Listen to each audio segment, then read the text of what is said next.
Me parece lamentable que el señor Lambán, con el dinero de todos los aragoneses, pretenda pagarse una campaña electoral, porque ya está bien de anuncios. Las ayudas al alquiler no se pagan, el bono para jóvenes tampoco. Es un fracaso absoluto del Departamento de Vertebración y del Gobierno de Aragón en materia de vivienda, absoluto.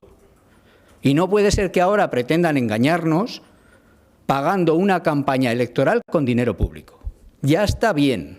El señor Lambán y el propio consejero lo que tienen que hacer es sentarse con los ayuntamientos, con el de Zaragoza y con todos los demás, intentar coordinar, colaborar en políticas de vivienda que al final dé resultados positivos. Pero ya vale de anuncios, ya vale de promesas, porque la Expo se queda desierta, Residencia Pirineos no se hace.